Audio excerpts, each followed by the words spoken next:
Bayangkan sebuah ruang kelas, bukan hanya papan tulis dan meja untuk belajar, tapi juga tempat di mana hati dan pikiran disatukan. Disinilah tempat murid merasa dilihat, didengar, dan dimanusiakan. Hal ini dapat dilakukan melalui pembelajaran mendalam yang bermakna, berkesadaran, dan menyenangkan. Saya Anna Fauzia Ramawati SPD, guru di SMP Negeri 4 Amuntai. Berikut ini adalah praktik baik transformasi pembelajaran mendalam yang telah saya laksanakan. Tidak semua siswa di sekolah saya memiliki minat dalam kegiatan menulis. Dari survei di kelas yang saya lakukan menunjukkan minat menulis yang masih rendah. Sebagian besar dari mereka beranggapan bahwa menulis adalah aktivitas yang membosankan, sulit, dan tidak relevan dengan kehidupan sehari-hari. Hasil survei PISA juga menunjukkan adanya penurunan literasi. Saya menyadari bukan murid yang tidak punya minat, tapi saya yang harus bertransformasi dengan cepat. Saya pun berinovasi dengan mengusung pembelajaran mendalam Takamimbar. Takamimbar sendiri merupakan akronim dari T. Tentukan target. K. Pahami konsep. A. Lakukan aksi. M. Jalin mitra. D. Bagikan aksi. Dan R. Refleksi. Pembelajaran mendalam tidak hanya berfokus pada nilai, tapi juga pada peningkatan 8 dimensi profil lulusan. Pada kesempatan pembelajaran kali ini, saya berfokus pada penalaran kritis, kreativitas, kolaborasi, dan komunikasi.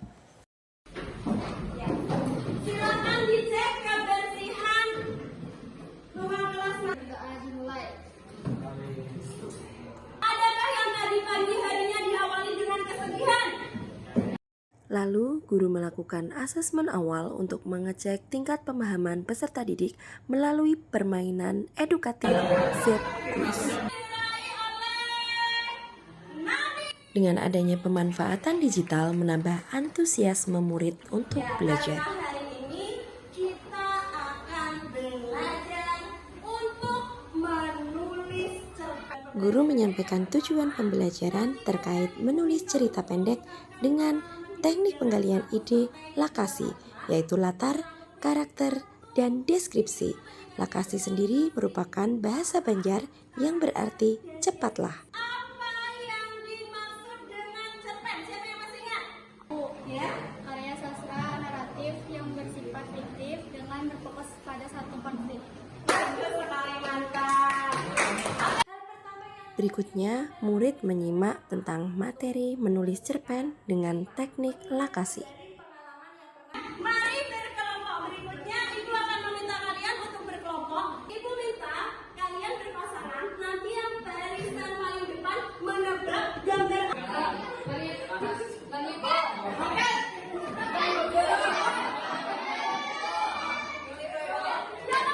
Sekarang Ibu akan menjelaskan penugasan untuk kalian. Ibu akan menyuruh kalian nanti berkelompok. Satu kelompoknya 4 orang. Di sini ada lembar kerja. Kemudian di depan ini apa namanya?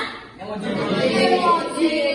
Ibu minta kalian nanti bergantian mengambil emoji ya di sini. Melalui teknik penggalian ide lakasi, murid mengidentifikasi latar menggunakan bantuan kartu emosi. Setelah itu, murid mendeskripsikan dengan panduan lembar kerja siswa. Ya, nanti satu kelompok satu. Murid terlihat antusias dan gembira saat mengikuti pembelajaran. Hal ini menumbuhkan kebiasaan gemar belajar pada diri murid. Hal ini berbeda saat guru menggunakan metode ceramah. Secara bergantian, murid melakukan estafet lembar kerja pada rekan di belakang tempat duduknya. Hal itu dapat menjadi ide penulisan cerita pendek. Akan meminta kalian untuk membacakan hasil. Ya, silakan. Emojinya lapar. Bisa dilihatkan kertasnya. Ya, lapar. Kemudian Emojinya lapar. Latarnya di rumah. ya. Karena belum makan dari pagi, perut keroncongan ingin memakan sesuatu. Iya, luar biasa. Tepuk tangan. Nah, Ibu akan menjelaskan tugas kelompok berikutnya. Ibu akan meminta kalian menulis cerpen secara berkelompok. Bisa berdasarkan pengalaman kalian. Tadi ya, kalian sudah memilih emosi, latar, mengingat kembali kenangan kalian.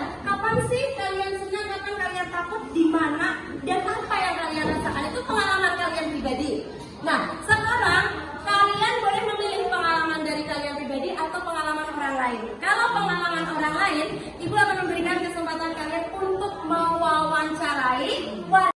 Selain itu, guru juga membagikan gambar yang dapat digunakan untuk mengoptimalkan hasil kerja kelompok murid. Gambarkan dulu tokohnya siapa, latarnya bagaimana. Assalamualaikum Ibu. Waalaikumsalam. Maaf ya Bu, mengganggu waktunya sebentar. Ya, ada apa? Boleh nggak kami bertanya-tanya, Bu? Boleh. Ibu pernah tidak merasa bahagia? Tentu saja pernah. Kapan dan di mana Ibu? Pada tahap ini, murid menjalin kemitraan dengan guru yang ada di sekolah untuk menanyakan pengalaman yang mengesankan dengan teknik menggali ide lakasi. Jadi, belajar tidak hanya di lingkungan kelas, tapi juga di luar kelas untuk menciptakan lingkungan pembelajaran yang aman, nyaman, dan menggembirakan. Selanjutnya, murid kembali ke kelas untuk membuat kerangka cerpen. Murid berkolaborasi dan bersiap membagi peran untuk tahap membagikan hasil diskusi. Assalamualaikum warahmatullahi wabarakatuh. Waalaikumsalam. Kami dari kelompok 1 ingin mempresentasikan hasil kerja kami. Saya di sini sebagai Nurah Maria Putri sebagai moderator. Kemudian, untuk meningkatkan dimensi profil lulusan pada aspek komunikasi, murid membagi peran dalam diskusi kelompok, sehingga murid bertanggung jawab atas pembagian peran masing-masing dalam kelompok. Kurang maksimalnya kemampuan komunikasi murid ketika presentasi telah menjadi pembahasan guru di sekolah. Silakan moderator. Apakah alur yang ada dalam cerpen kalian? Oke, akan dijawab oleh penyaji. Alur dalam cerita cerpen kami adalah alur maju. Merupakan diskusi kami dari cerpen dengan struktur Beri tepuk tangan dulu untuk kelompok yang sudah masuk. Selanjutnya, murid dibimbing oleh guru melakukan kegiatan simpulan dan refleksi terhadap hasil diskusi. Asal dari mana sih? dari Dari pengalaman. Hasil dari pembelajaran didapatkan kemampuan murid menulis cerita pendek meningkat. Bisa menulis cerpen secara utuh dari inspirasi kerangka cerpen yang kalian buat hari ini. Berikutnya Ibu tanya, bagaimana perasaan kalian hari ini? Lalu untuk pembelajaran berikutnya kalian ingin belajar yang seperti apa? Yang bersenang-senang. Kemudian Ibu berharap setelah hari ini kalian menulis cerpen, suatu saat ada di antara kelas kalian yang menjadi penulis cerpen. Yang ada yang memimpin doa terlebih dahulu. Sebelum melaksanakan pembelajaran, saya melakukan diskusi bersama wakil kepala sekolah dan rekan sejawat. Saya pun melakukan diseminasi bersama rekan sejawat.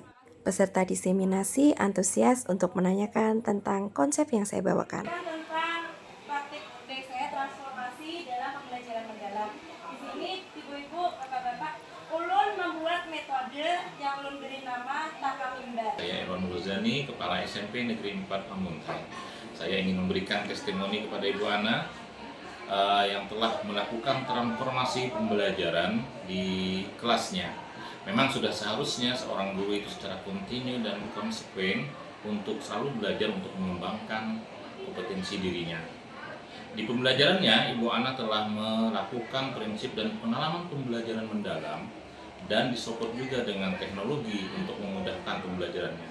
Sukses selalu Ibu Ana, mudah-mudahan diapresiasi GTK mendapat hasil yang bagus. Menurut saya, Ibu Ana sudah sering melakukan transformasi dalam pembelajaran, baik dalam proses maupun asesmen pembelajaran. Belajar menulis cerpen bersama Ibu Ana benar-benar pengalaman yang menyenangkan. Contohnya, karena ada game edukatif, kerja kelompok dengan penugasan yang variatif, dan ice breaking yang membuat semangat. Berkat bimbingan Ibu Ana dan Ibu Habibah sebagai tim, saya menjadi suka menulis dan akhirnya bisa lolos sampai 10 besar finalis FLS 3N tingkat nasional. Terima kasih Ibu Ana atas inspirasinya.